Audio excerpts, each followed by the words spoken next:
Now, fair Hippolyta, our nuptial hour draws on apace. 4 happy days bring another moon, but oh, methinks how slow this old moon wanes. She lingers my desires like to a stepdame or a dowager, long withering at a young man's revenue. 4 days will quickly steep themselves in night. 4 nights will quickly dream away the time. And the moon, like a silver bow new-bet in heaven, shall behold the night of our solemnities. Go, Philostrate, stir the Athenian youth to merriments. Awake the hurt and nimble spirit of mirth. Turn melancholy forth the funeral. The pale companion is not for our pomp. Hippolyta, I wounded thee with my sword, and won thy love doing the injuries. But I will wed thee in another key, with pomp, with triumph, and with revelry.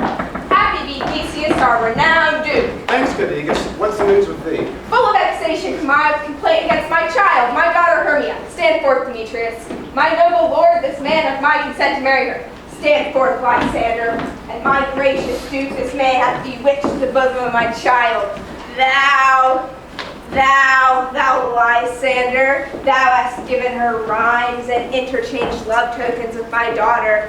Thou hast by moonlight at her window sung with feigning voice verses of feigning love, and stolen the impressions of her fantasy with bracelets of thy hair, rings, gauds, conceits, knacks, trifles, nosegays, sweetmeats, messengers of strong, prevalent, and unhardened youth. With cunning hast thou filched my daughter's heart, and turned her obedience, which is due to me, to stubborn harshness.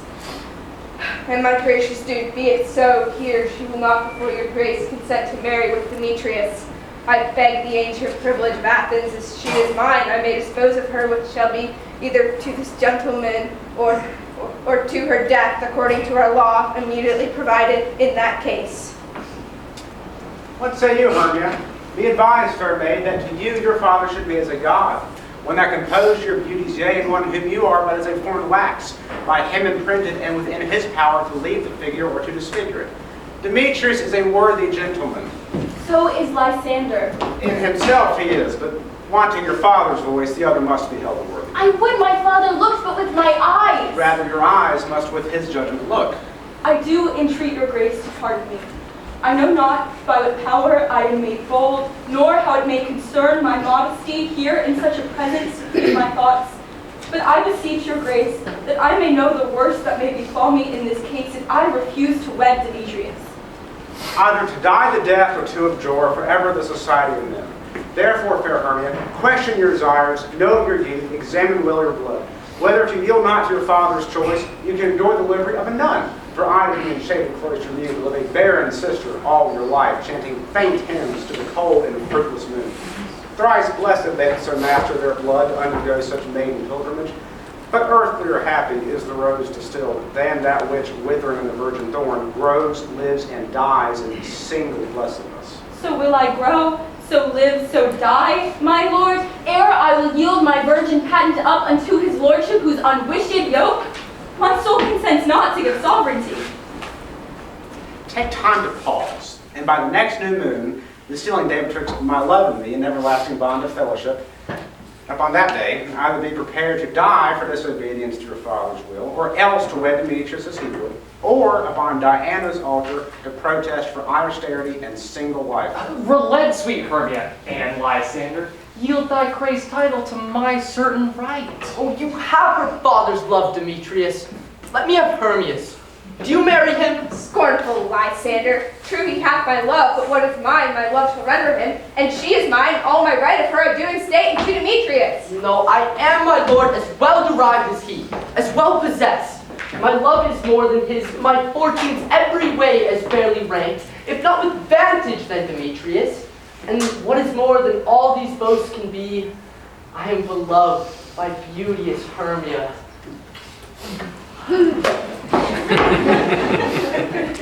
So why then should I not prosecute my right? Demetrius, I'll vouch it to his head, made love to Nadar's daughter Helena and won her soul. She who, sweet lady dotes, devoutly dotes in idolatry with this spotted and inconstant man. I must confess that I have heard so much, and with Demetrius thought to have spoke thereof, and being overfull of self-affairs, my mind did lose it. But Demetrius, come, and come Aeneas, you shall go with me. I have some private schooling for you both. For you, fair Hermia, look you arm yourself to fit your fancies to your father's will, or else the law of Athens yields you up, by to no means may extenuate, to death or vow of single life. Come, my Hippolyta, let's hear my love.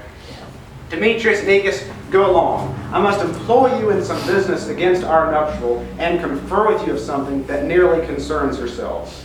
With duty and desire we follow you.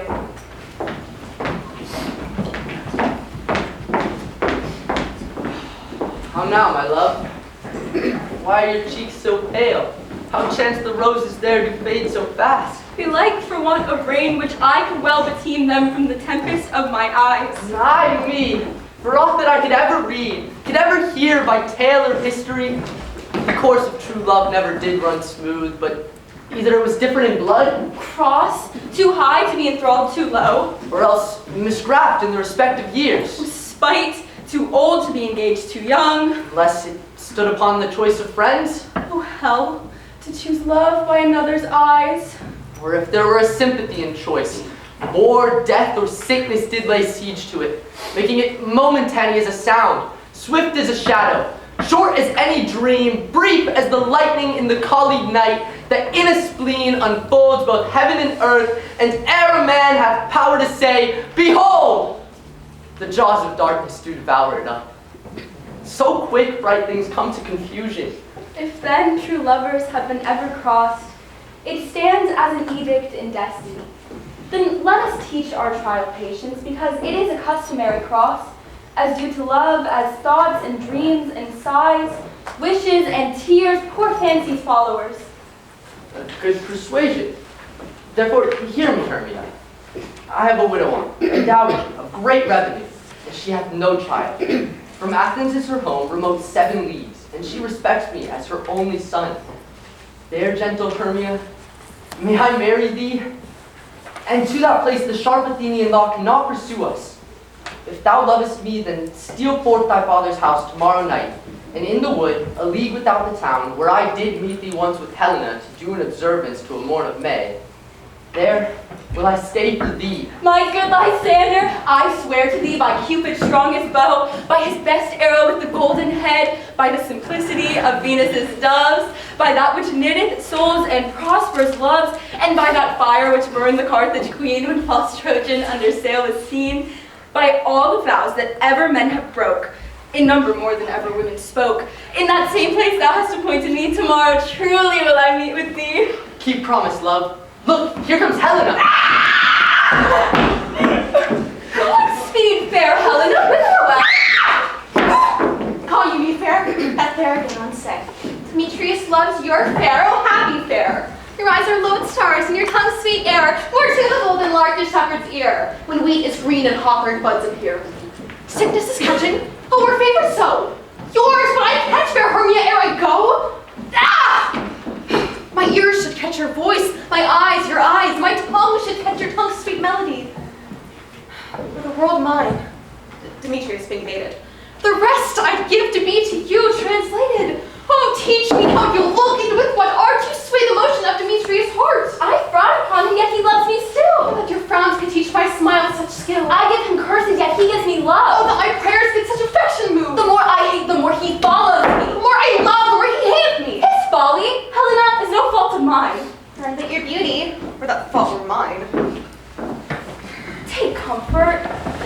not see my face, Lysander and myself will fly this place. Before the time I did Lysander see, seemed Athens as a paradise to me. Oh, then what graces in my love do dwell, that he hath turned a heaven into a hell. Helen, to your minds we will unfold. Tomorrow night when Phoebe doth behold her silver visage in the watery glass, decking with liquid pearls and bladed grass. A place where lovers' flights doth conceal, through Athens' gates we devise to steal. And in the wood where often you and I, upon faint primrose beds were wont to lie, emptying our bosoms of their counsel sweet, there my Lysander and myself shall meet. And thence from Athens turn away our eyes to seek new friends and stranger companies. Farewell, sweet playfellow, pray thou for us, and good luck grant thee thy Demetrius. Keep word, Lysander, we must starve our sight from lovers' food till morrow deep midnight. I will, my Hermia. Helen, adieu. As you on him, Demetrius dote on you. Ew. How happy some or other some can be. Through Athens, I am but as fair as she.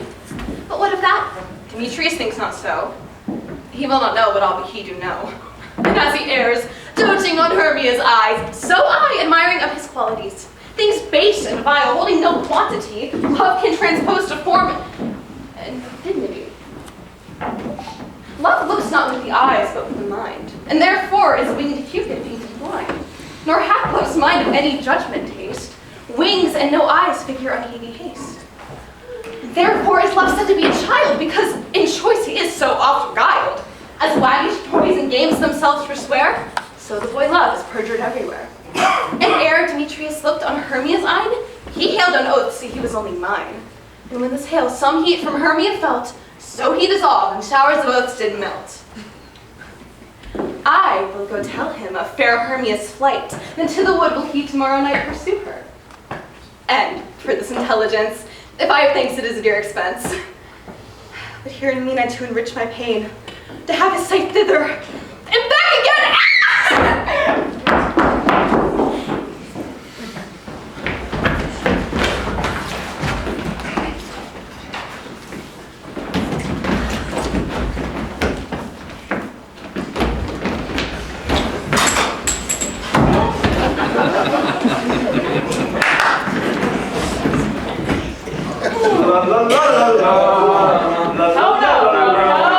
How now, brown cow?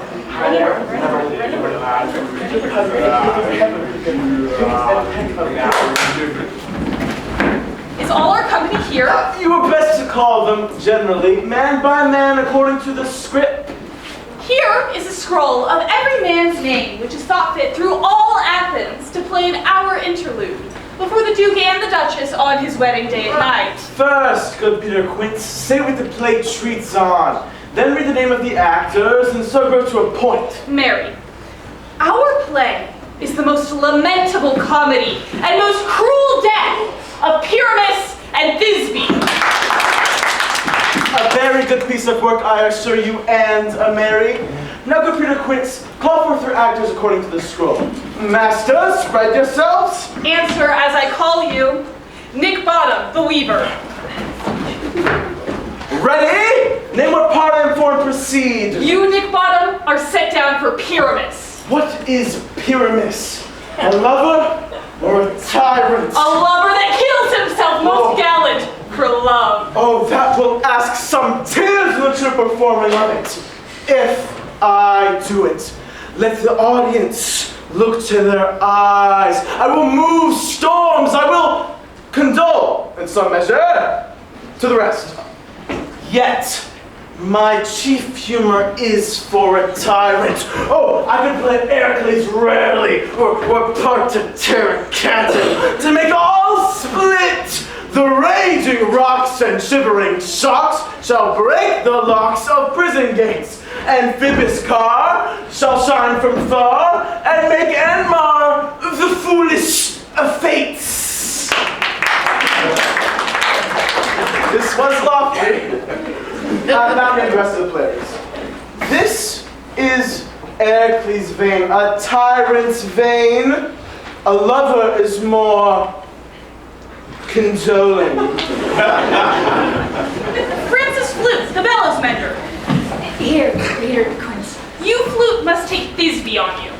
What is Thisbe, a wandering knight? It is the lady that Pyramus must love. Nay, faith, let me not play a woman. I a beard coming? That's all one. You shall play it in a mask, and you may speak as small as you will. And I may hide my face. Oh, let me play Thisbe too. I'll speak in a monstrous little voice. Thisbe. Ah, Pyramus, my dear. My lady dear, I love my dear. Oh, no! You must play Pyramus and flute you Thisbe. Well received. Robin Starveling, the tailor. Here, what? Robin Starveling, you must play Thisbe's mother. Tom Snap, the tinker. Here, Peter Quince. You, Pyramus's father. Myself, Thisbe's father. Snug the joiner. You, the lion's part, and I hope yours will play fitted. Have you the lion's part yet written? Pray you. If it be, give it me, for I am slow study. You may do it extempore, for it is nothing but roaring. Let me play the lion! I will roar you that'll do any man's heart good to hear me. I will roar you that'll make the Duke say, let him roar again, roar! Let him roar again! And you should do it too terribly, that you would frighten the Duchess and the ladies that they should shriek, and that were enough to hang us all. That would hang us, every mother's son. I grant you, friends, if we should frighten the ladies out of their wits, they would have no more discretion but to hang us. But I will aggravate my voice so that I will roar you as to any sucking dove. Roar! As to a nightingale. Roar! Roar! Now, you can play no part but Pyramus. For Pyramus is a sweet-faced man, a proper man, as one shall see in a summer's day. A most lovely, gentlemanlike man. And therefore, you must needs play Pyramus. Well, I will undertake it. What beard am I best to play then? Why, what you will. I will discharge you either in your straw-colored beard, your orange tawny beard, your purple ingrained beard, or your French crown-colored beard, your perfect yellow. Some of your French crowns have no hair at all. And then you will play bareface. But, masters, here are your parts, and I am to request you, entreat you, and desire you to come them by tomorrow night, and meet me in the palace wood, a mile without the town by moonlight. There will we rehearse. For if we meet in the city, we shall be dogged with company and our devices known. In the meantime, I will draw up a bill of property, such as our play wants. I pray you, fail me not. There we will meet, and there we may rehearse most obscenely and courageously. Take pains to be perfect. Adieu. At the Duke's oak we meet. Enough! Hold your good bowstrings.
desire. Park over pale, throw flood, throw fire. I do wander everywhere, swifter than the moon's sphere, and I serve the fairy queen and do her orbs upon the green. Because some saw her pensioners be in their gold spot coats, you see. Those be rubies, fairy favors, and their freckles lie their saviors. I must see some dewdrops here.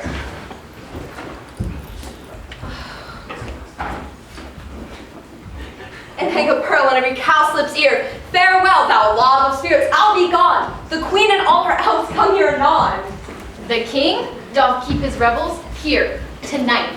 Take heed the queen come not within his sight. For Oberon is passing fell in wrath, because that she, as her attendant hath, a lovely boy, stolen from an Indian king. She never had so sweet a changeling, and jealous Oberon would have the child. Knight of his train to trace the forest wild, but she perforce withholds the loved boy, crowns him with flowers and makes him all her joy. And now they never meet in grove or green, by fountain clear, spangled starlight sheen, but they both do swear that all their elves for fear creep into an acorn house and hide them there. Either I mistake your shape in making quite, or your next rude and knavish sprite called Robin Goodfellow. Are you not he that frights the maidens of the villagery? Skim milk and sometimes labor in the corn, and bootless makes the breathless huswife churn. Sometimes makes a drink to bear no barn. Mislead night wanderers, laughing at their harm. Those that hobgoblin call you in sweet punk, you do their work and they shall have good luck. Are you not he? Thou speakest all right. I am that merry wanderer of the night.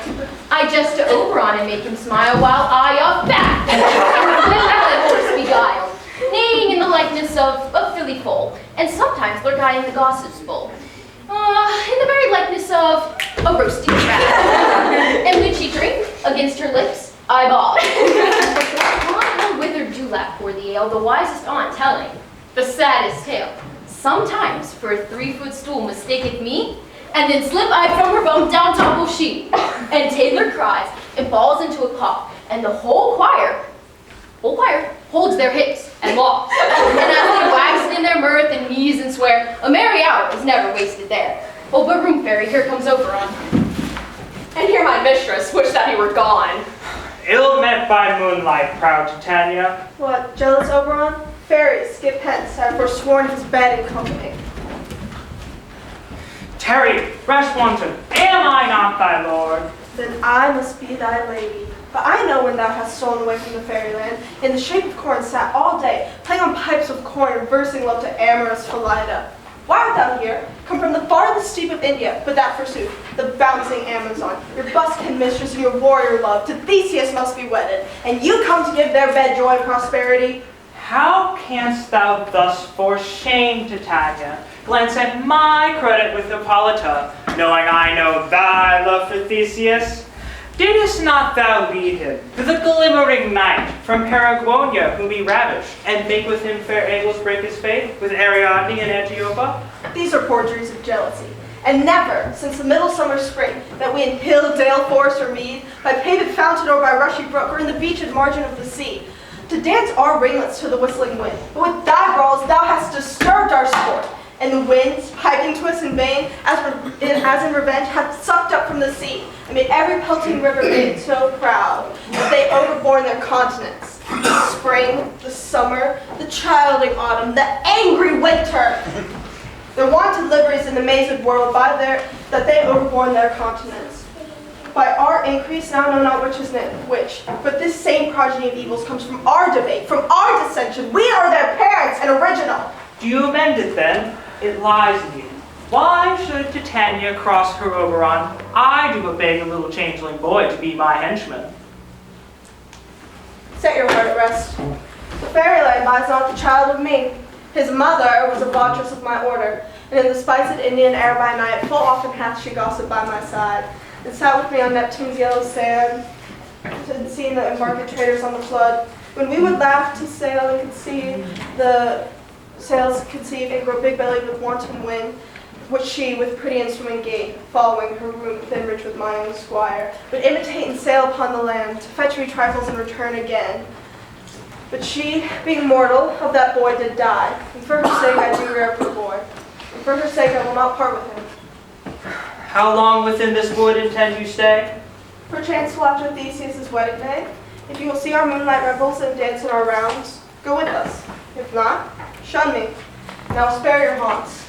Give me the boy, and I will go with thee. Not for thy fairy kingdom. Fairies, away, we shall try downright if I longer stay. Well, go thy way. Thou shalt not from this grove till I torment thee for this injury. My gentle pup, come hither. Thou rememberest... Thou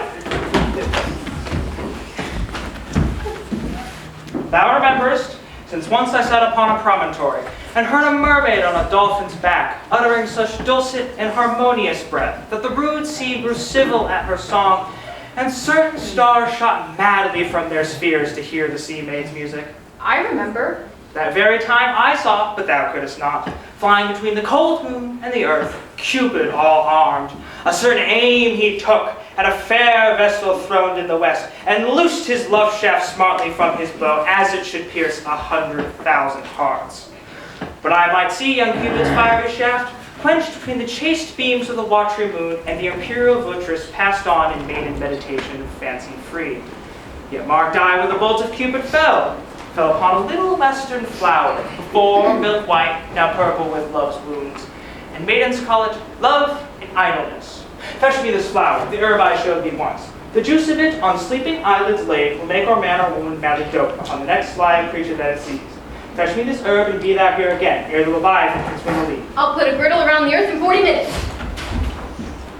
Having once this juice, I'll watch Titania when she is asleep, and drop the liquor of it in her eye. The next thing then she waking looks upon, be it on lion raw, or bear, or wolf, or bull, on meddling monkey, or on busy ape, she shall pursue it with the soul of love. And ere I take this charm from off her sight, as I can take it with another herb, and make her render up her page to me. Ah! But soft! Who comes here?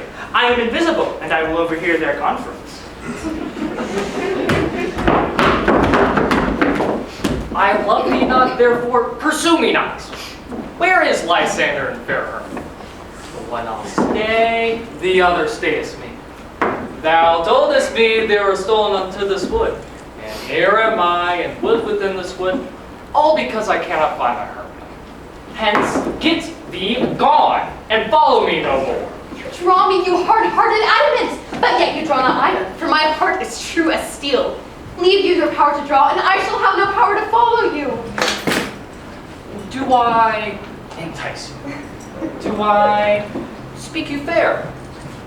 Or do I not, in the plainest truth, tell you that I do not, nor I cannot love you? Even for that do I love you the more. I am your spaniel. The more you seek me, I will follow you. Use me, but as your spaniel, spurn me, strike me, neglect me, lose me. Only give me leave, unworthy as I am, to follow you. What worse or place can I beg of your love? And yet a place of high respect with me, than to be used as you use your dog! Take not too much the hatred of my spirit, for I am sick when I do look on thee. And I am sick when I look on you. Well, you do impeach your modesty too much to leave the city and commit yourself into the hands of one who loves you not. To trust the opportunity the night in the ill counsel of a desert place with the rich worth of your virginity. Virtue is my privilege, for that it is not night when I do see your face. Therefore I think I am not in the night, nor doth this wood lack world's company. For you and my respect are all the world. Then how can it be said I am alone when all the world is here to look on me? I'll run from thee and hide me in the brakes, and leave thee to the mercy of wild beasts. The wildest hath not such a heart as you. Run when you will, the story shall be changed. Apollo flies and Daphne holds the chase. The dove pursues the griffin. The mile hind may speed to catch the tiger, prove the speed when cowardice pursues and valor flies.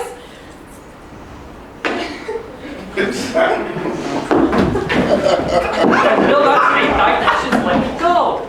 Or if thou fall me, do not believe, but I shall do thee mischief in the woods. I, in the temple, in the town, the field, you do me mischief.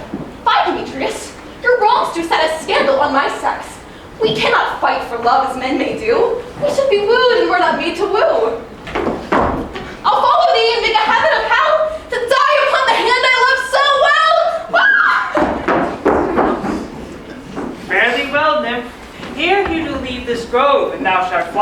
and he shall seek thy love. Hast thou the flower there? Welcome, wanderer. Aye, there it is. I pray thee, give it to me. I know a bank where the wild thyme blows, where oxlips and the nodding violet grows, quite over canopied with luscious woodbine, with sweet musk roses and with eglantine. There sleeps Titania some time of the night, lulled in these flowers with dances and delight. And there the snake throws her enameled skin, weed wide enough to wrap a fairy in. And with the juice of this, I'll streak her eyes and make her full of hateful fantasies. Take thou some of it, and seek this grove. A sweet Athenian lady is in love with a disdainful youth.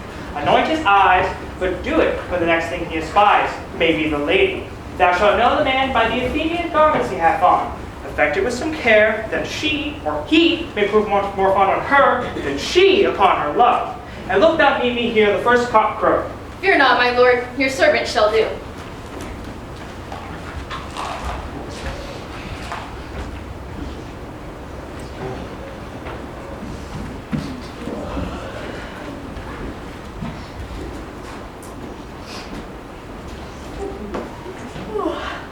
Come now, a roundel and a fairy song, some to kill cankers with their muskrat buds, and some to war with rummers with their leathered wings who do make my small elves' coats, and some to keep back the clamorous owl whose nightly hoots do wander at our quaint spirits.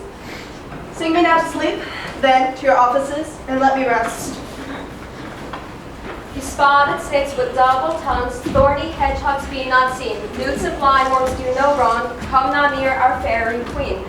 Fill 'em now with melody, singing our sweet lullaby. Lullaby, lullaby. Never harm nor spell nor charm, come our lovely lady nigh. So good night with lullaby. Weaving spiders be not here, hence you long like spinners hence. Beetles back and fruit not near, worm nor snail do no offense. Fill 'em out with melody, singing our sweet lullaby. Lullaby, lullaby. Neither harm nor spell nor charm, come our lovely lady nigh. So good night with lullaby. Hence away for all is well, once aloof stands sight to now.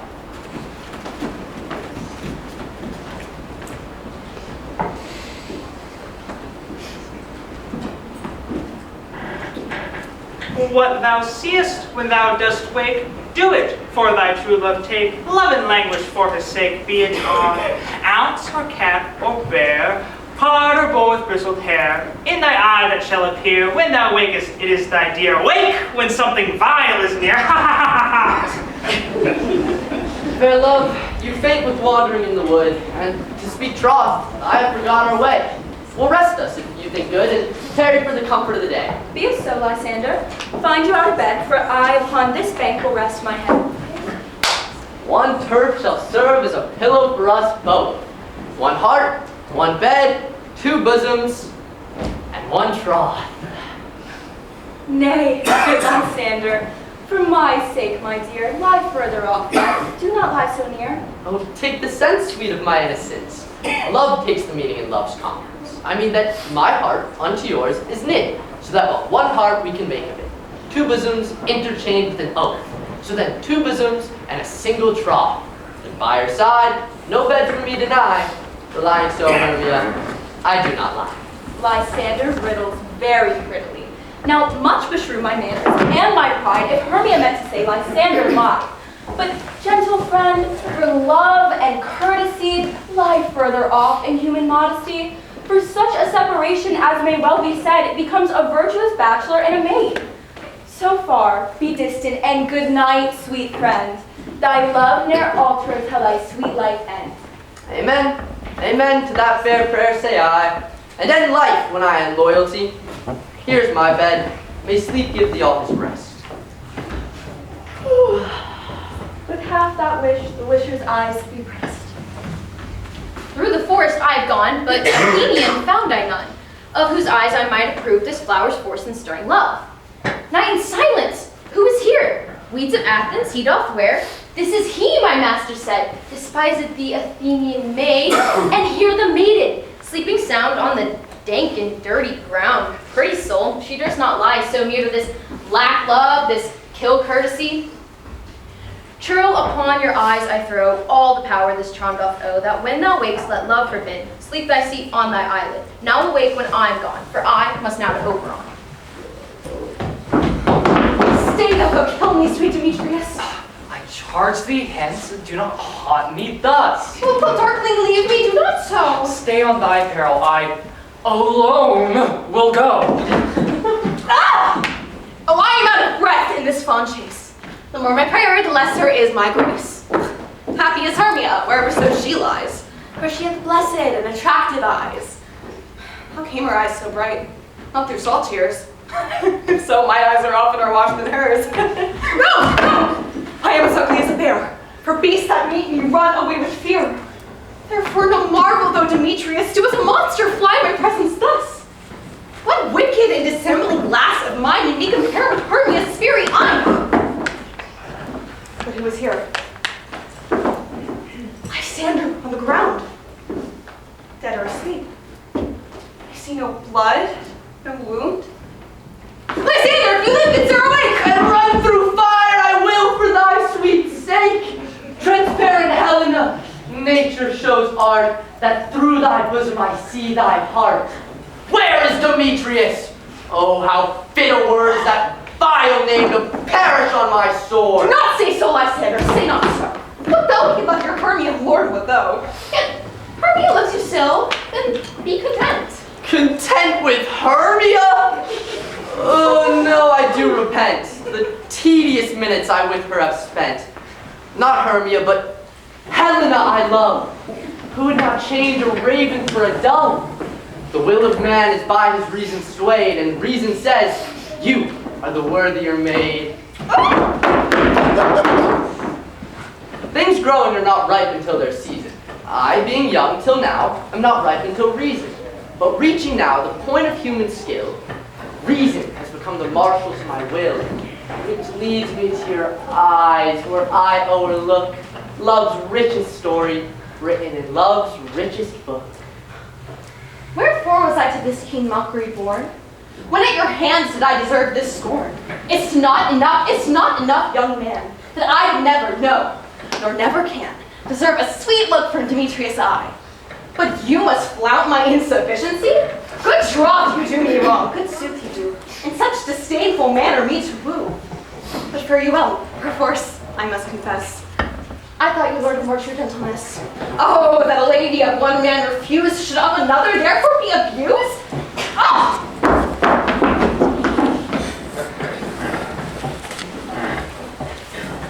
She sees not Hermia. Hermia, sleep thou there, and never mayest come Lysander near. For as a survey of the sweetest thing, the deepest loathing to the stomach brings. Whereas the hearsays that men do leave are hated most of those they did deceive. So of my survey and my hearsay, of all be hated, but the most of me. Now with all my powers to address your love and might, will be to honor Helen and to be her knight. Help me, Lysander, help me! Do thy best to pluck this crawling serpent from my breast. Ay me, for pity! What a dream was here! Lysander, look how I do quake with fear! He thought a serpent ate my heart away, and you sat smiling at his cruel prey. Lysander! What? Removed? Lysander! Lord! What? Out of hearing? Gone? No sound, no word? Speak, and if you hear, speak of all loves. I swoon almost with fear. No? Then I'll perceive you are not nigh. Either death or you I'll find immediately.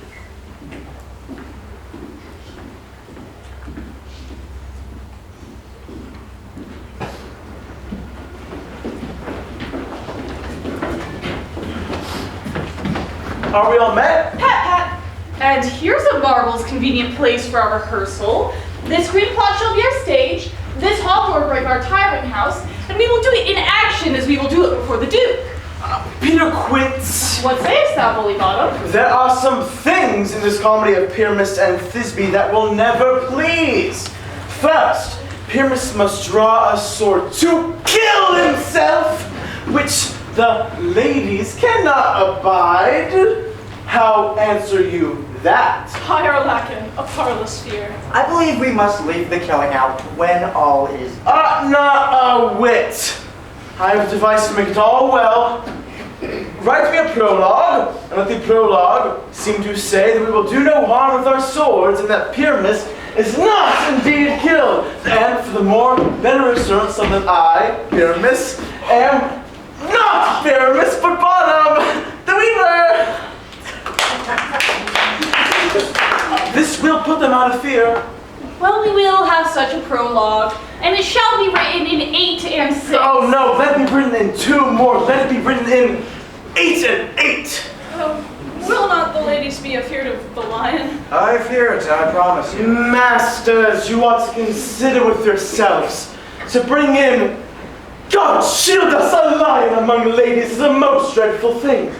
For there is not a more fearful wildfowl than your lion living, and we ought to look to it. Then we must have another prologue to tell that he is not a lion. Nay, you must let him name his name, and half his face must be seen through the lion's neck. And there he must say, speaking himself, saying thus, or to the same effect, ladies, or fair ladies, I would wish you, I would request you, I would entreat you not to fear, not to tremble, my life for yours. If you think I come hither as a lion, and for pity of my life, no, I am no such thing. I'm a man, as a limiter. And there you may let him name his name and tell them plainly that he is Snug the Joiner. Well, it shall be so. But there is 2 hard things. That is, to bring the moonlight into a chamber, for Pyramus and Thisbe did meet by moonlight. Doth the moon shine that night we play our play? A calendar! A calendar in the almanac! Find the moonshine! There's the moonshine! Yes! Don't try that night! Why then may you leave the casement of the great chamber window where we play open, and may the moon shine in at the casement?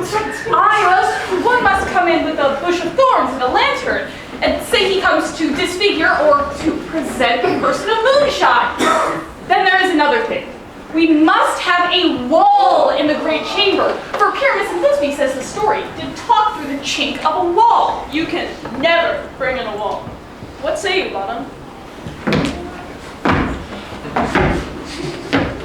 Some man or other must present wall, and let him have some loam or some plaster or some rough cast about him to signify wall, and let him hold his fingers thus, and through this granny shall Pyramus and Thisbe whisper. If that may be, then all is well. Come, sit down, every mother's son, and rehearse your parts.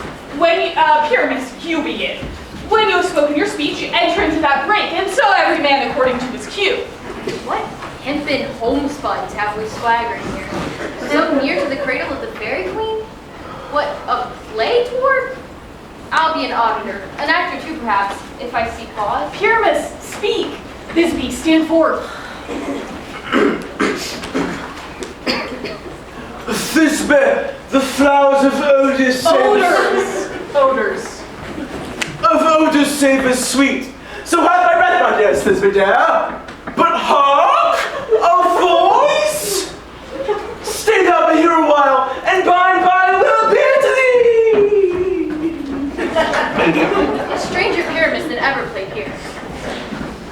Must I speak now? Aye, Mary, must you. For you must understand that he goes but to see a noise that he heard, and is to come again.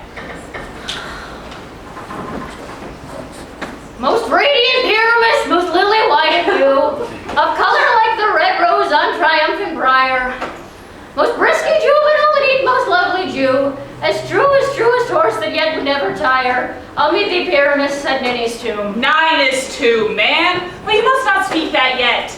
That you answer to Pyramus. You speak all your part at once, cues and all.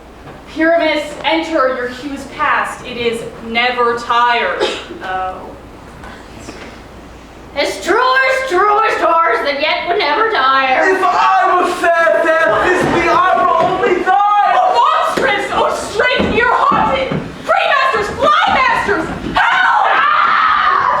I'll follow you. I'll lead you about, around, through bog, through bush, through brake, through briar. Sometimes a horse I'll be, sometimes a hound, a hog, headless bear, sometimes a fire. A neigh, a bark, and grunt, roar, and burn, like horse, hound, hog, bear, fire at every turn.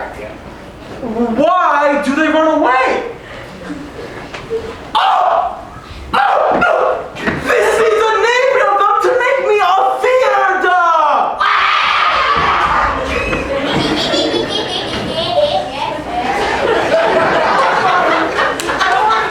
Changed. What do I see? Oh, what do you see? Oh, you see an ass head of your own, do you? Bless thee, Bottom, bless thee. Thou art translated. I see their knavery. This is for them to make an ass of me, to frighten me if they could.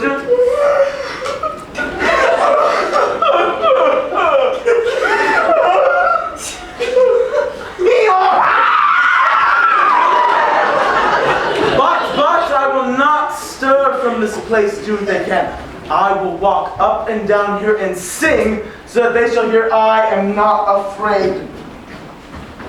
The ouzel cock so black a field with orange spotty bill, the throstle with his nose so true, the wren with it so quill. What angel awaits me from my flowery bed? The sparrow and the lark, the plain song cuckoo gray, whose no full many a man doth mark and dares not answer nay. For indeed, who would set his wit to so foolish a bird? Who would give the bird the lie, and he cry cuckoo never so? I pray thee, gentle mortal, sing again. Mine ear is much enamored of thy notes, so is my eye enthralled to thy shape. And thy fair virtues force perforce doth move me, on the first view to say, to swear, I love thee. Methinks, mistress, you should have but little reason for that. And yet, to say the truth, reason and love do keep little company together nowadays. The more the pity that some honest neighbors will not make them friends. Nay, I can bleak upon the occasion. Thou art as wise as thou art beautiful. Oh no, not so neither. But if I have wit to gather this wood, I will have enough to serve my own turn. Out of this wood do not desire to go. Thou will remain here whether thou wilt or no. I am a spirit of no common weight, and the summer still doth attend upon my state. And I do love thee, therefore go with me. I'll give thee fairies to attend on thee, and bring thee jewels from the deep, and sing while in present flowers doth sleep. And I will purge thy mortal grossness, so that like an airy spirit go. Peas blossom, cobweb, moat, and mustard seed. Ready? And I. And I. And I. Me too. There you go. Be kind and courteous to this gentleman. Hop in his walks and gamble in his eyes. Feed him with apricots and dewberries, with green grapes, purple figs, and mulberries. The honey bags steal from the humble bees. And for the night tapers, prop their waxen thighs and light them in the fiery glowworm's eyes. To have my love to bed and to arise, and pluck the wing from painted butterflies. To fan the moonbeams from his sleeping eyes, nod to him elves, and do him courtesies. Hail, mortal. Hail.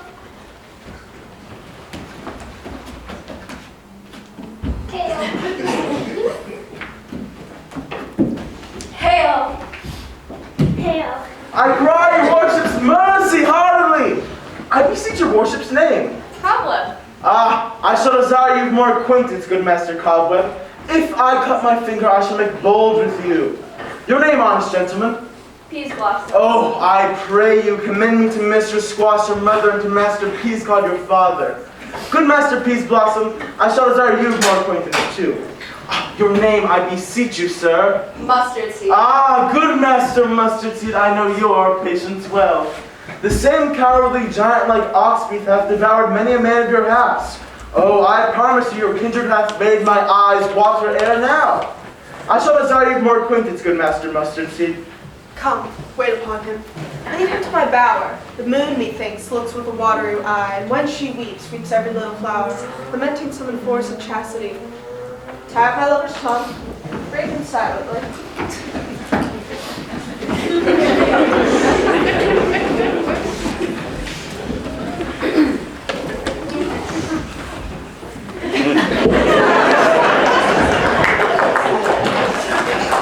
I wonder if Titania be awake, and what it was the next came in her eye which she must dote on in extremity. Here comes my messenger. How now, mad spirit? What night rule about this haunted grove? My mistress with a monster is in love, near to her close and concentrated bower while she was in her dull and sleeping hour. A crew of patches, rude mechanicals who worked for bread upon Athenian stalls, were met together to rehearse a play, intended for Theseus' nuptials. The most thick-skinned, barren, and that sort of pyramids presented in their sport, forsook his scene and entered in a break, when I did him a disadvantage case. An ass's knoll I fixed on his head, and on his thisbe must be answering. And forth my mimic comes, when they him as wild geese from the creeping flower eye, or russet patty cop's minion sort, rising and cawing at the guns report, sever themselves and madly sweep the sky, so when they him, his fellows fly. Their sense thus weak with fears thus strong, made senseless things begin to do them wrong. First some briars and thorns at their apparel snatch, some sleeves, some hats, from yielders all things catch. I led them on in this distracted fear, and left sweet pyramids translated there. So when the moment came to pass, Titania waked, and straightway loved it. This falls out better than I could devise. But hast thou lashed the Athenian's eyes with the love juice as I did bid thee do? I took him sleeping, that is finished too, and the Athenian woman by his side, that when she waked by force she must be out. Stand close. This is the same Athenian. This the woman, but not this the man. Oh, I rebuke you, him that loves you so. Lay breath so bitter on your bitter foe. Now I would chide that I should use thee worse, for thou, I fear, hast given me cause to curse. If thou hast slain Lysander, being overshoed in blood, plunged in the deep, and killed me too. The sun was not so true unto the day as he to me. Would he have stolen away from sleeping Hermia? I'll believe as soon as this whole earth may be born, and that the moon may from the center creep and so displease her brother's noontide from the antipodes. It cannot be but thou hast murdered him. So should a murderer look, so dead, so grim. So should the murdered look, and so should I, pierce through the heart with your stern cruelty. Yet you, the murderer, look as bright, as clear as yonder Venus in her glimmering sphere. What's this to my Lysander? Where is he? Good Demetrius, wilt thou give him me? I'd rather give his carcass to my hounds. Oh, dog, outcur! Thou hast driven me past the bounds of Bane's patience. Hast thou slain him then? Henceforth be never numbered among men. Oh, once, tell true for my sake. Hast thou looked upon him sleeping? Hast thou killed him being awake? Oh, brave touch, could not a worm, an adder, do so much? An adder did it, for with doubler tongue than thine, thou serpent, never adder stung. You spend your passion on a misprized mood. I'm not guilty of Lysander's blood, nor is he dead, for aught I can tell. I pray thee, tell me then that he is well. And if I could, what should I get there for? A privilege never to see me more. And from thy hated presence part I so. See me no more, whether he be dead or no. There is no following her in this fierce fate. Here, therefore, for a while I shall remain. So sorrow's heaviness doth heavier grow.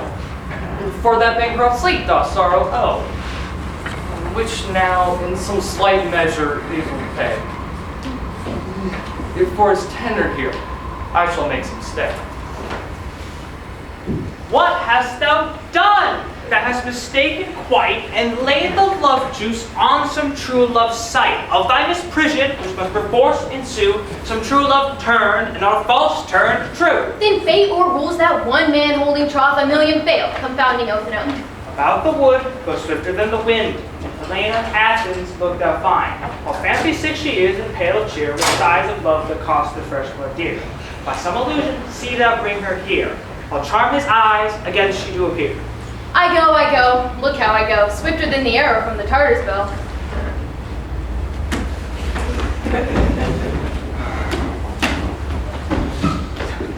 Flower of this purple dye, hit with Cupid's archery, sink an apple of his eye, when his love he doth espy, let her shine as gloriously as the Venus of the sky. When thou wakest, if she be by, make of her for remedy. Captain of our fairy band, Helena is here at hand, and the youth mistook by me, pleading for a lover fee. Shall we therefore pageant see? Lord, what fools these mortals be. Stand aside, the noise they make will cause Demetrius to awake. Then we'll two at once woo one, those things need to be sport alone. Those things best do please me, that with all preposterously. Why should you think that I should woo in scorn? Scorn and derision never come in tears. Look, when I vow, I weep, and vows so born. In their nativity all truth appears. How can these things in me seem scorn to you, bearing the badge of faith to prove them true? You do advance your cunning more and more. When truth kills truth, oh devilish will we pray. These vows are Hermia's, will you give her o'er? Weigh oath with oath and you will nothing weigh. Your vows to her and me put in two scales will even weigh in both as light as tails. I had no judgment when to her I swore. Nor none of my mind, now you give her o'er. Demetrius loves her and he loves not you. Oh, Helen, goddess nymph, perfect, divine, to what my love shall compare thine eyes? Crystal is money, oh, how ripe it showed, thy lips those kissing cherries, tempting grow, that congealed white high Taurus snow, fanged with the eastern winds, turns to a crow when thou holdest up thy hands. Oh, let me kiss this princess of pure white, this seal of bliss.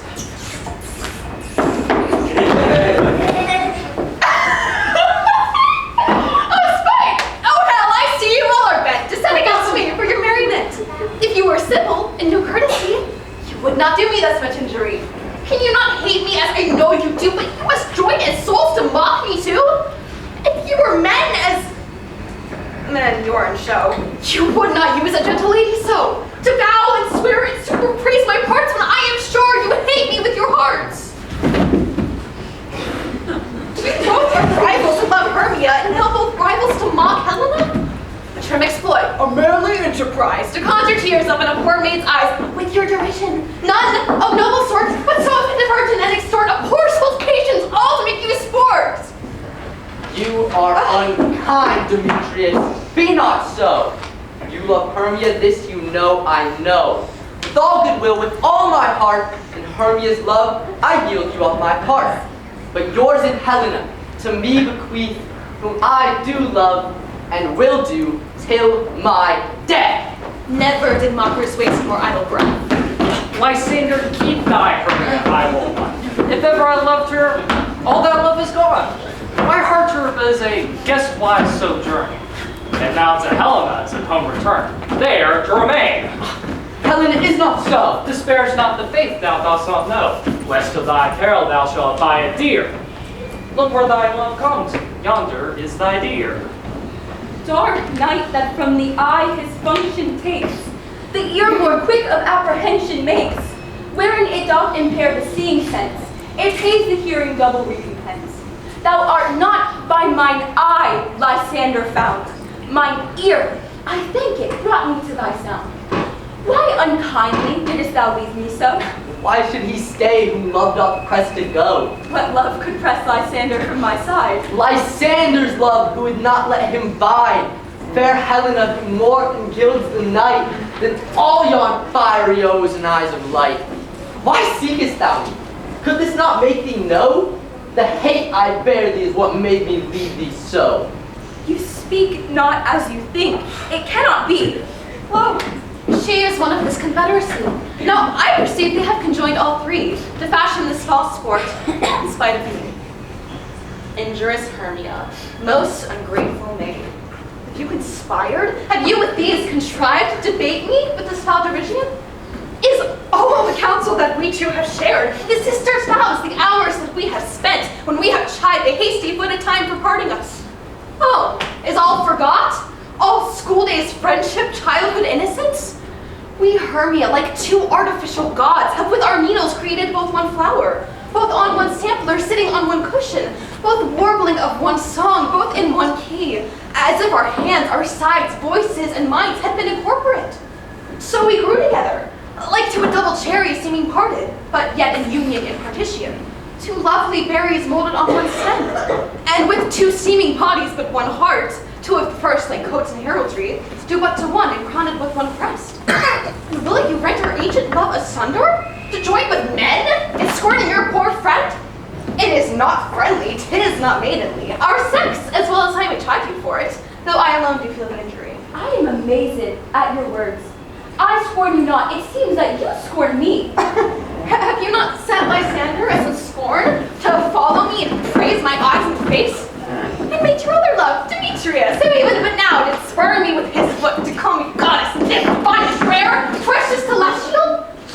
Wherefore speaks he this to her he hates? And wherefore doth Lysander deny your love so rich within his soul, and tender me forsooth affection? But by your setting on, by your consent?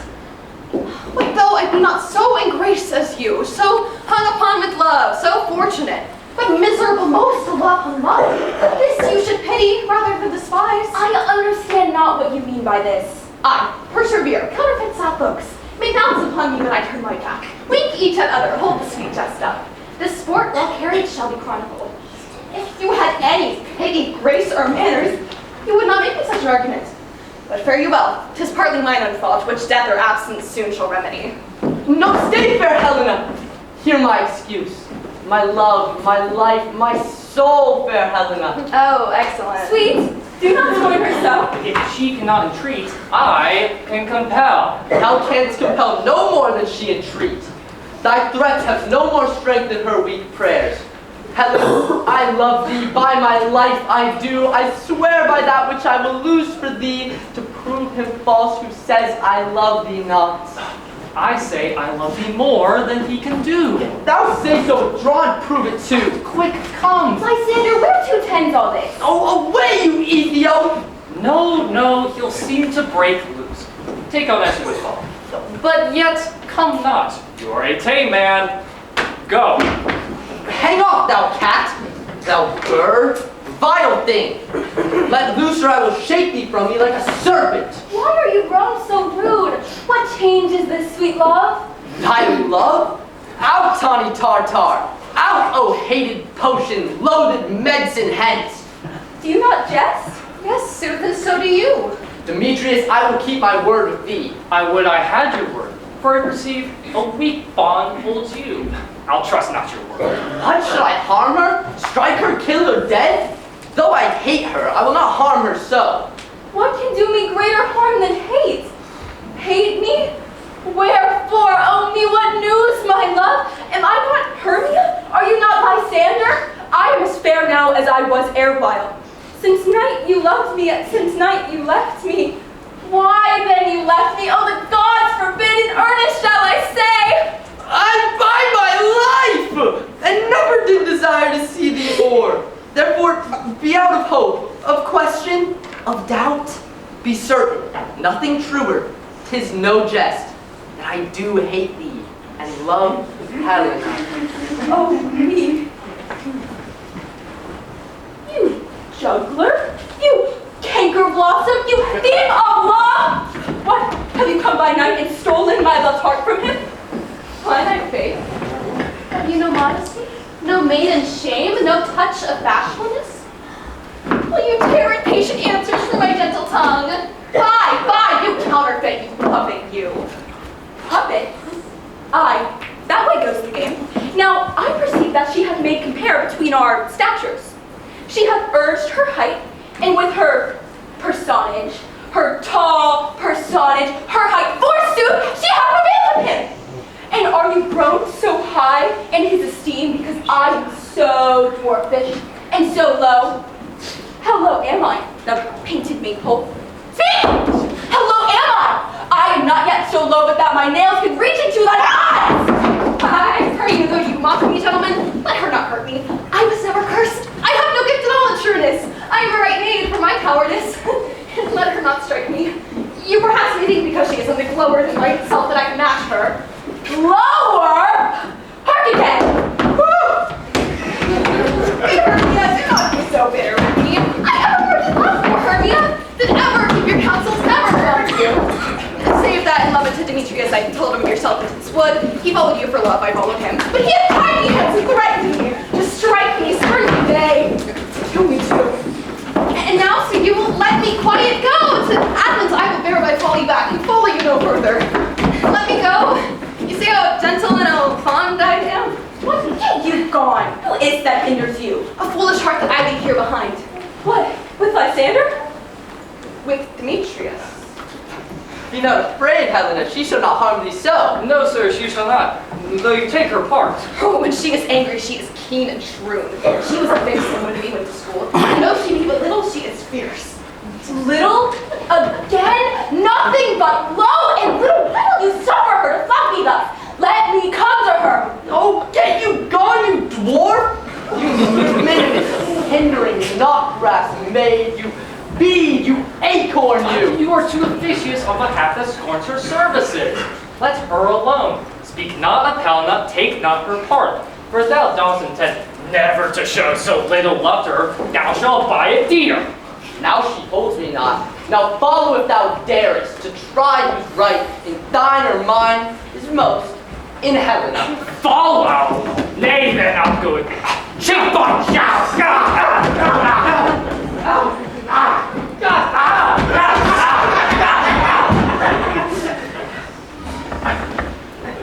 You mistress? All this coil is long with you. Nay, go not back. I will not trust you. I will follow you no further. Your hands and mine are fixed for a fray. I like to love for those who run away. I am amazed and know not what to say. This is thy negligence!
Believe me, King of Shadows, I mistook. Did not you tell me I should know the man by the Athenian garments he had on? And so far blameless is my enterprise that I anointed an Athenian's eyes. And I am glad I did so sort, from their jangling I esteem sport. Thou seest these lovers seek a place to fight. High therefore, Robin, overcast the night. The starry well could cover thou anon with drooping fog as black as Acheron, and lead these testy rivals so astray as one come not within another's way. Like to Lysander, sometimes frame thy tongue, then turn Demetrius up with bitter wrong, and sometimes rail thou like Demetrius, and look thou lead them thus, till over their brows death counterfeiting sleep, with leaden legs and fatty wings doth creep. Then crush this herb into Lysander's eye, whose liquor had this virtuous property to take from thence all error with his might, and make his eyeballs roll with wonted sight.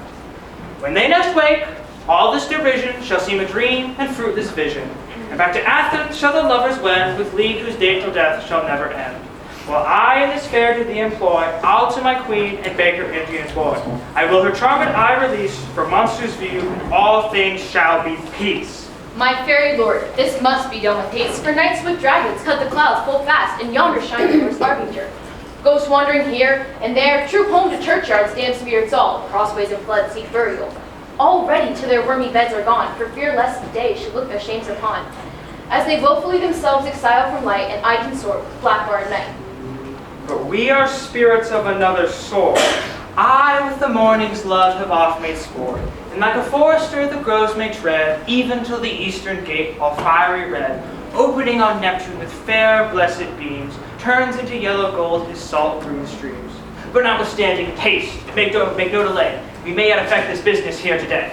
Up and down, up and down. I will lead them up and down. I am feared and feel the town. God will lead them up and down. Here comes one. Where art thou, proud Demetrius? Speak thou now. Here, villain, drawn and ready. I will be with thee straight. Follow me then, to plainer ground.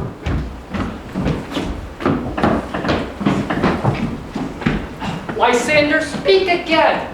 Thou runaway, thou coward, art thou fled? Speak! In some bush? Where dost thou hide thy head? Art thou bragging to the stars, telling the bushes that thou come lookest for wars and will not come? Come, recreant, come thou, child, I'll whip thee with a rod. He is defiled who draws a sword on me. Yea, art thou there? Follow me, we shall do no manhood here. God! He goes before me and still dares me on. When I go where he calls, then he is gone. Villain is much lighter heeled than I. Faster did I run, yet faster did he fly. Now fall into mine, in a dark uneven way, I'll rest us. Come thou gentle day. But if thou once show me thy grey light, I'll find Demetrius and avenge his spite. Ho, ho, ho, coward! Why comest thou not?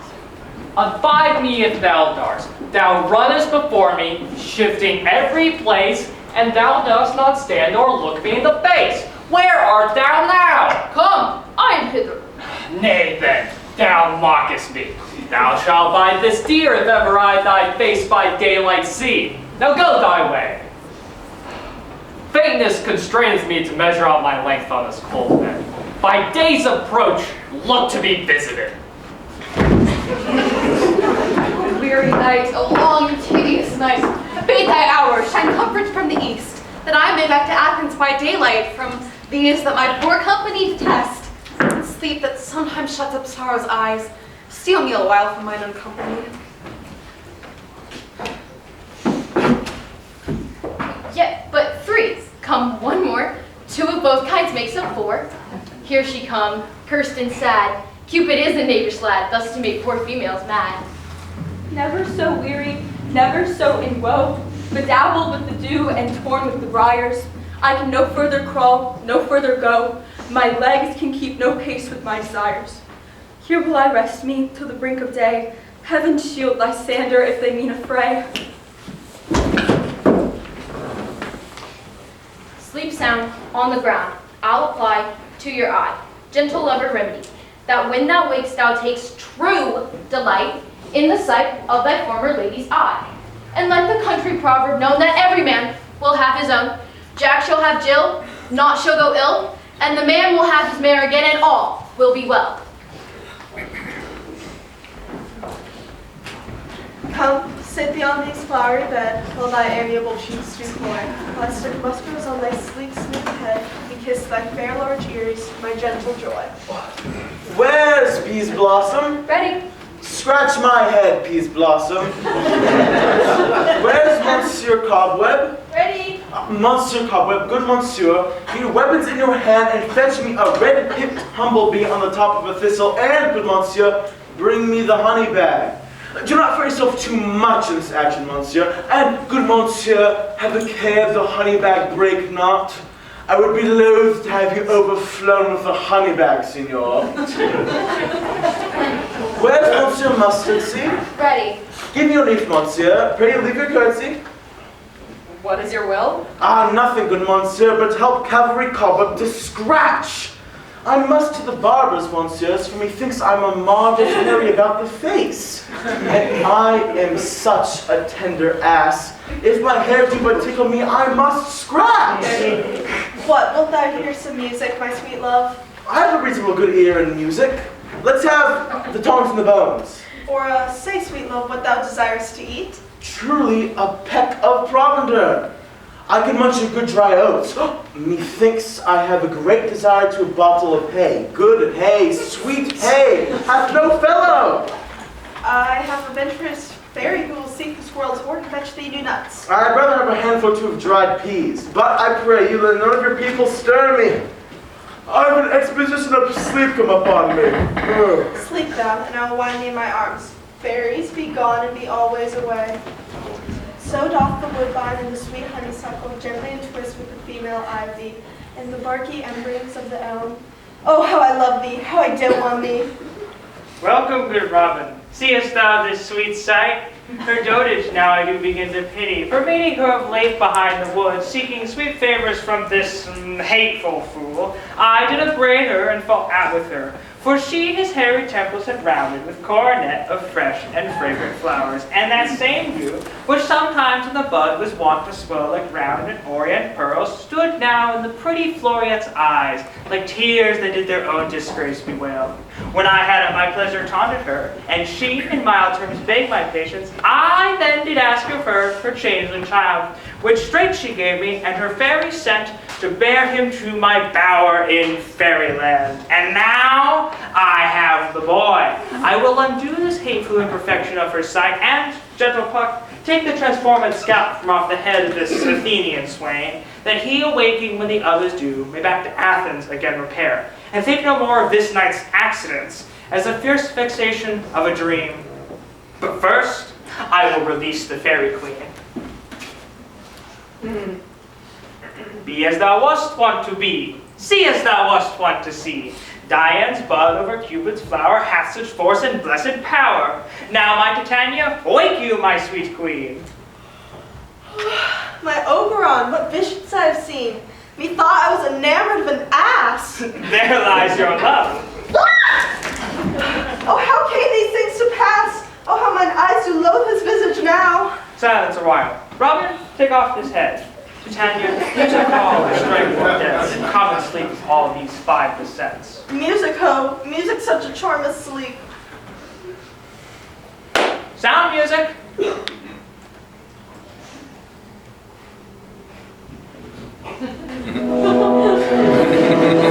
Come, my queen, take hands with me, and rock the ground whereon these sleepers be.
Prosperity. There will these pairs of faithful lovers be, wedded with Theseus, all in jollity. Fairy king, attend and mark. I do hear the morning lark. Then, my queen, in silence sad, trip we after night's shade. We the globe can compass soon, swifter than the wandering moon. Come, my lord, and in our flight, tell me how it came this night. The I sleeping here was found with these mortals on the ground.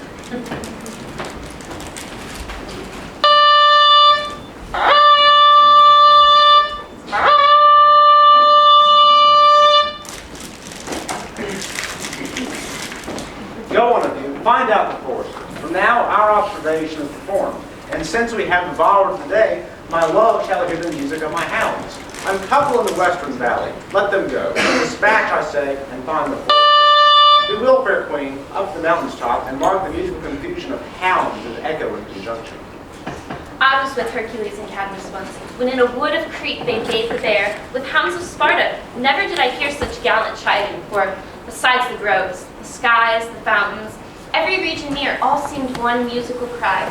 Never have I seen such a mutual discord, such sweet thunder. My hounds are bred out of the Spartan kind, so fluid, so sanded, and their heads are hung with ears that sweep away the morning dew. Crook-kneed and doodle-lapped like Thessalian bulls, slow in pursuit, but matched in mouth like bell. Each under each, a cry more tunable was never hollered to, nor cheered with horn, in Crete, in Sparta, nor in Thessaly. Judge when you do. But Saul, what nymphs are these? My lord, this is my daughter here asleep, and this Lysander, this Demetrius is, and this Helena, old Nadar's Helena. I wonder of their being here together. No doubt they rose up early to observe the rite of May, and, hearing our intent, came here in grace of our solemnity. But speaking, is not this the day that Hermia is to give answer of her choice? It is, my lord. Go, bid the huntsmen, wake them with their horns. Good morrow, friends. St. Valentine is past. Begin these wood birds but to couple now? Pardon, my lord. I pray you all, stand up. I know you to are rival enemies. How comes this gentle concord in the world, where hatred is so far from jealousy, to sleep by hate and fear no enmity? My lord, I shall reply amazedly. Half sleep, half waking, but as yet I swear I cannot truly say how I came here. But so I think, and now bethinks me so it is, I came with Hermia hither. Our intent was to be gone from Athens, where we might, without the peril of the Athenian law... Enough, enough! My lord, you have enough. I beg the law upon his head. They would have stolen away, they would. Demetrius thereby to have defeated you and me, you of your wife, and me of my consent that she should be your wife. My lord, fair Helen told me of their stealth, of this their purpose hither to this wood, and I in a fury followed them. Fair Helena in fancy following me. But my good lord, I wot not by what power, but by some power it is. My love for Hermia, melted as the snow, seems to me now as the remembrance of an idol god, which in my childhood I did dote upon. In all the pleasure and the virtue of my heart, the object and the pleasure of mine eye is only Helen. To her, my lord, was I betrothed ere I saw Hermia. But like a sickness did I loathe this food. But as in health, come to my natural taste. And now do I wish for it, love it, long for it, and will forevermore be true to it. Fair lovers, you are fortunately met. Of this discourse we more will hear anon. Aegis, I will overbear your will, for in the temple by with us, these couples shall eternally be knit. And for in the morning now is something worn, our proposed hunting shall be set aside. Away with us to Athens, 3 and 3. We'll hold a feast in great solemnity. Come, Paul. These things seem small and indistinguishable, like far mountains turned to clouds. Methinks I see these things with parted eyes, when everything seems double. So methinks, and I have found Demetrius like a jewel, mine own and not mine own. Are you sure that we are awake? It seems to me yet we sleep, we dream. Did the Duke not come here and bid us follow him? Yea, and my father. And Hippolyta. And he did bid us follow to the temple. Why then? We are awake. Let us follow. And by the way, let us recount our dreams.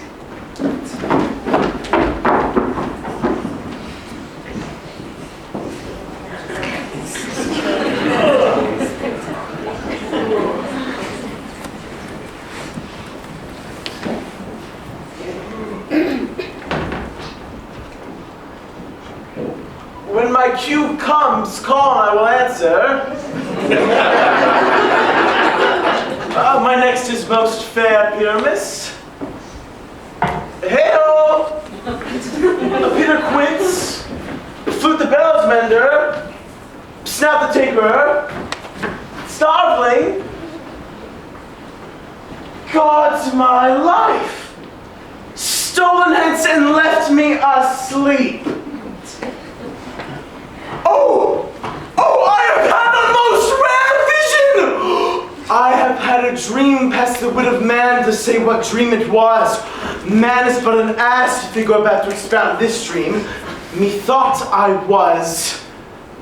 There is no man can say what. Methought I was, and methought I had.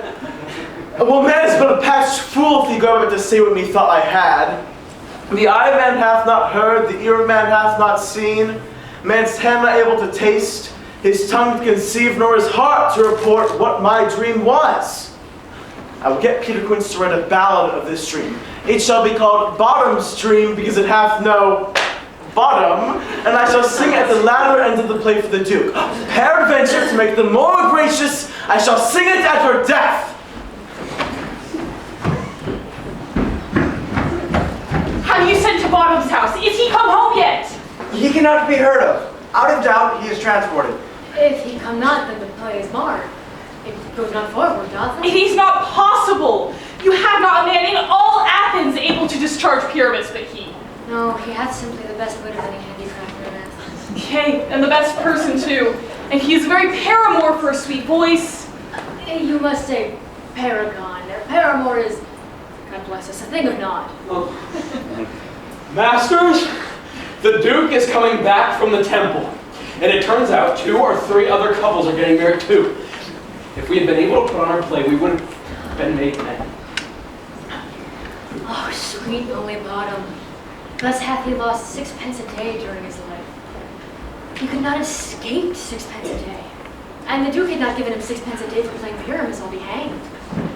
He would have deserved it. The 6 pence a day in Pyramus are nothing. Oh, where are these lads? Where are these hearts? Oh, most courageous day, a most happy hour. Masters, I am to discourse wonders, but ask me not for what. For if I tell you I am not true Athenian, I will tell you everything right as it fell out. Let us hear, sweet Bottom. Not a word of me. All that I will say is the Duke hath dined. Get your apparel together, good strings to your beards, new ribbons to your pops. Meet presently at the palace. Every man look over his part, for the short and long is a place for flag! In any case, let this be have clean linen, and let him who plays the lion not pare his nails, for they shall hang out for the lion's claws. And, most dear actors, eat no onions nor garlic, for we are to utter sweet breath. And I do not hear them say it is a sweet garlic. No more words, away. Go away.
I never may believe these antique fables nor these fairy toys. Lovers and madmen have such seething brains, such shaping fantasies that apprehend more than cool reason ever comprehends. The lunatic, the lover, and the poet are of imagination in all compact. One sees more devils than vast hell can hold, and that is the madman. The lover, all is frantic, sees Helen's beauty in a brow of Egypt. The poet's eye in a fine frenzy rolling doth glance from heaven to earth, and from earth to heaven. And as imagination bodies forth the forms of things unknown, the poet's pen turns into shapes, and gives to every nothing a local habitation and a name. Such tricks hath strong imagination, that if it would but apprehend some joy, and comprehend some bringer of that joy. Or in the night, imagining some fear, how easy is a bush supposed to bear. But all the stories of the night told over, and all their minds transfigured so together, more witness that than fancy's images, and grows to something of great constancy, but howsoever strange and admirable. Here come the lovers, full of joy and mirth. Joy, gentle friends, joy and fresh days of love accompany your hearts. More than to us, my lord. Wait in your royal walks. Your board, your bed. Come now, what masks, what dances shall we have to wear away this long age of 3 hours between our after supper and bedtime? Where is our usual manager of mirth? What revels are at hand? Is there a play to ease the anguish of a torturing hour? Call Philostrate. Here, mighty Theseus. Say, what abridgment have you for this evening? What mask? What music? How shall we beguile the lazy time, if not with some delight? There is a brief. How many sports are right? Make choice of what your highness will see first. The battle with the centaurs, to be sung by an Athenian eunuch to the harp. Well, none of that. Then have I told my love and the glory of my kinsman Hercules. The riot of the tipsy bacchanals, tearing the Thracian singer in their rage. Absolutely. That is an old device. It was played in Icon Thebes, came last a conqueror.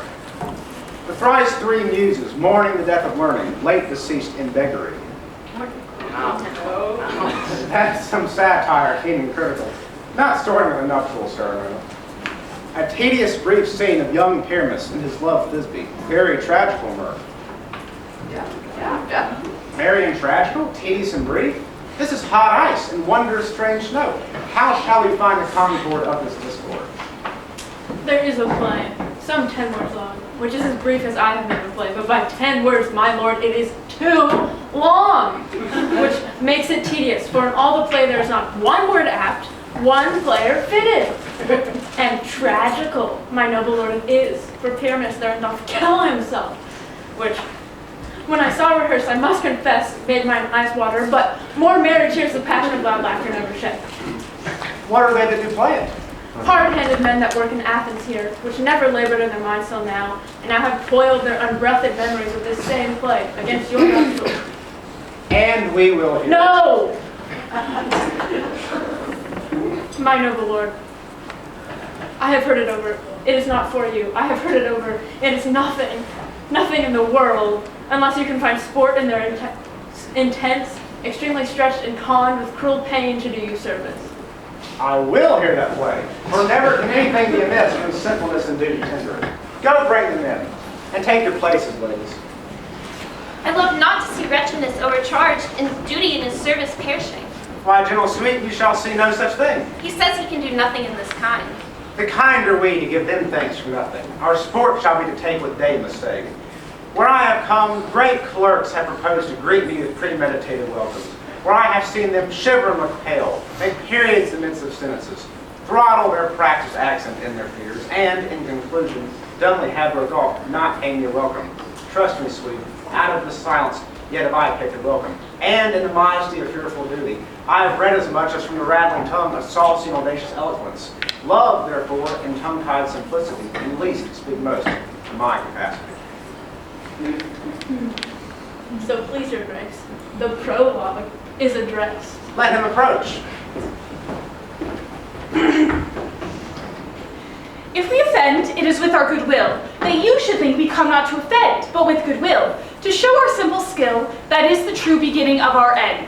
Consider then, we come but in despite, we do not come as minding to content you, our true intent is, all for your delight, we are not here that you should here repent you. The actors are at hand, and by their show you shall know all that you are like to know.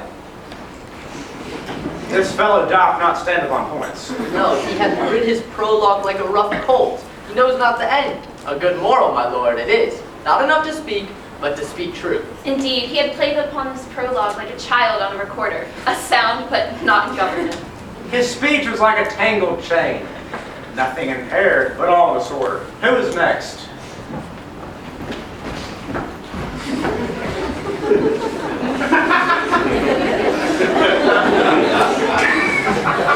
Gentles, perchance you wonder at this show, but wonder on till truth make all thing plain. This man is Pyramus, if you would know. This beauteous lady Thisbe is certain. This man with lime and rough cast doth present wall, that vile wall, which did these lovers sunder. And through most chish, poor souls, they are content to whisper at the which let no man wonder. This man with lanthorn, dog, and bush of thorn presented moonshine, for, if you would know, by moonshine did these lovers think no scorn, to meet at Ninus' tomb, there to woo. This grisly lowly beast, which lie in height by name, the trusty Thisbe, coming first by night, did scare away, or rather did affright. And as she fled, her mantle she did fall, which lion vile with bloody mouth did stain. Anon comes Pyramus, sweet youth and tall, and finds his trusty Thisbe's mantle slain. Whereat with bloody, blameful blade, he bravely broached his boiling, bloody breast. And Thisbe, tarrying in mulberry shade, his dagger drew and died. For all the rest, let lie in moonshine wall, and lovers twain at large discourse, while here they do remain. I wonder if the lion be to speak. No wonder, my lord. One lion may when many asses do.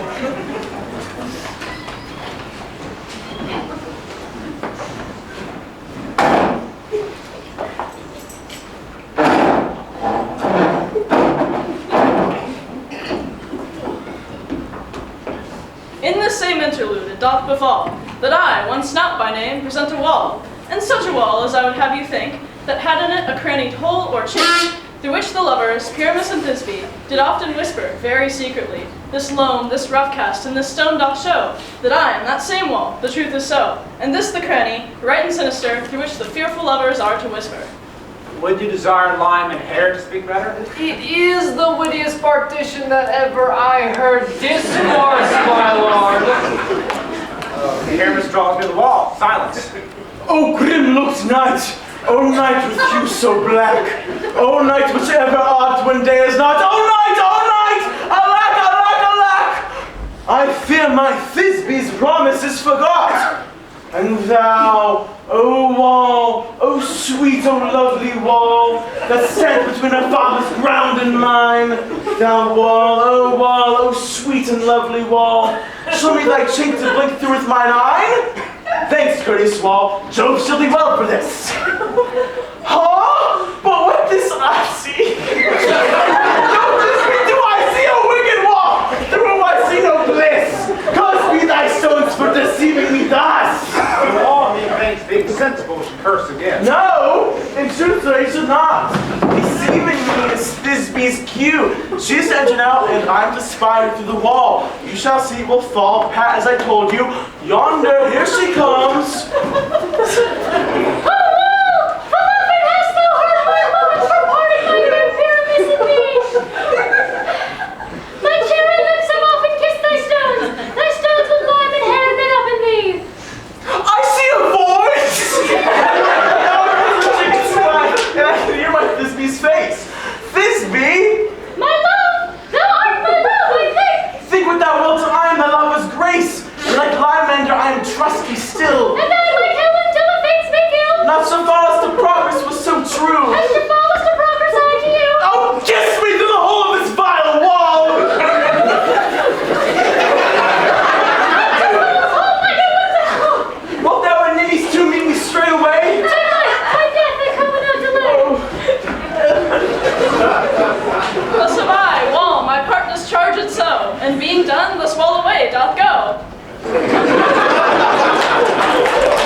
Shadows. The worst are no worse. The imagination of them. It must be your imagination then, and not theirs. If we imagine of them no worse than they of themselves, they may pass for excellent men. Here come two noble beasts in, a man and a lion. You, ladies, you whose gentle hearts do fear, may the smallest monstrous mouse that creeps on floor, may now perchance both quake and tremble here, when lion, rough, and wildest rage doth roar.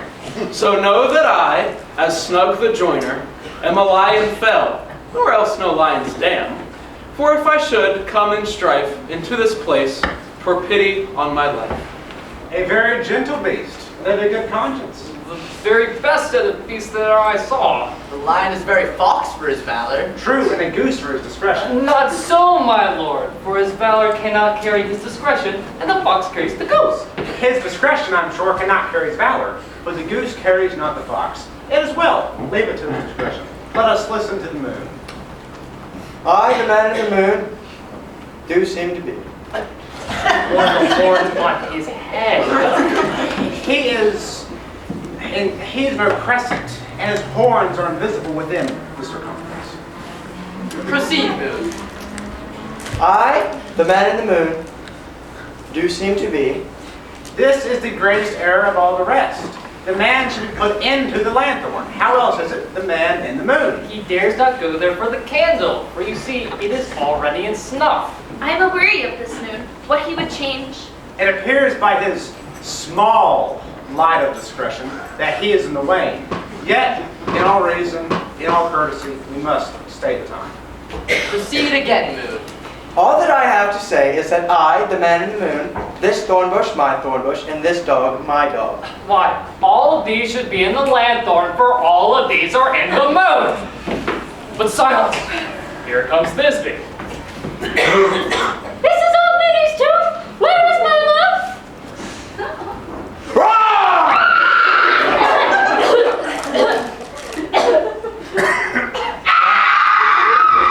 Well roared, lion. Well run, Thisbe. Well shown, moon. Truly the moon shines with a good grace.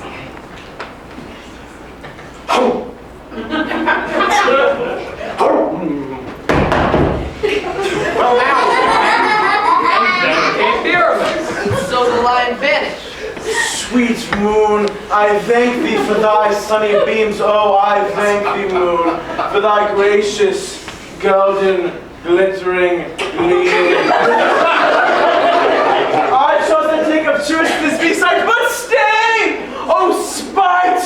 But mark, poor knight, what dreadful dole is here! Oh, eyes, what do you see?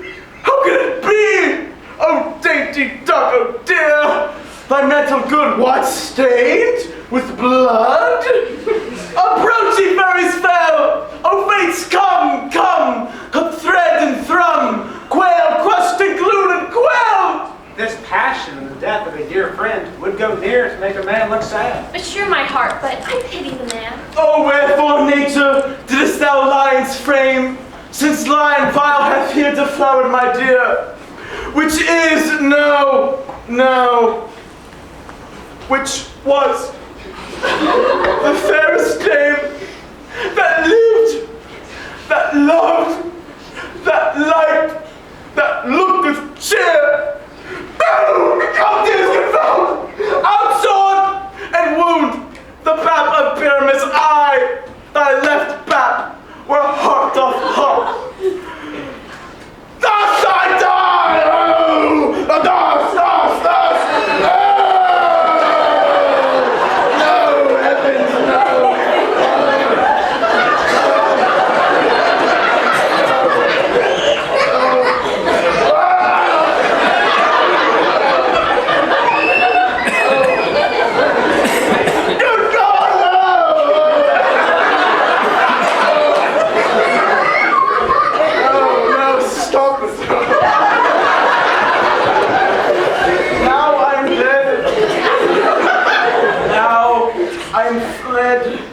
My soul is in the sky.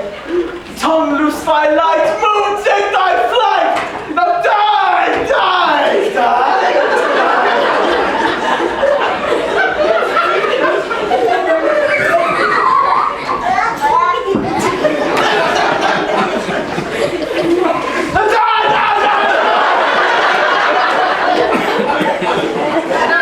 Die for the ace for him, for he is but one. Less than an ace man, for he is dead, he is nothing. With the help of a surgeon, he might yet recover. And yet prove an ass. How chance moonshine is gone before Thisbe can come back and find her lover? She shall find him by starlight. And here she comes, and her passion ends the play.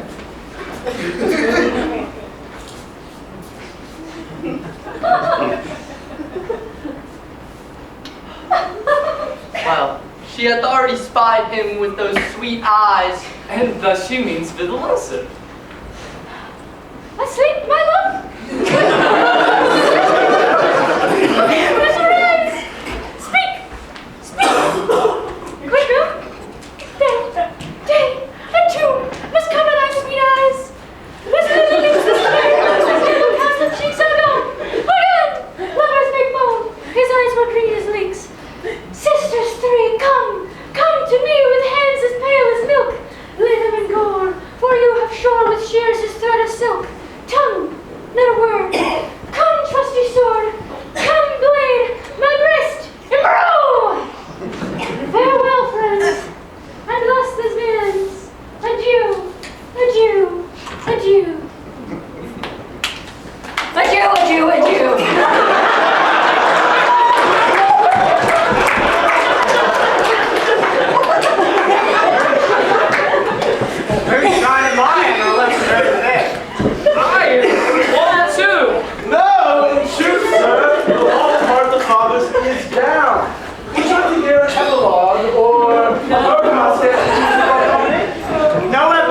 pray you, for your play needs no excuse, never excuse.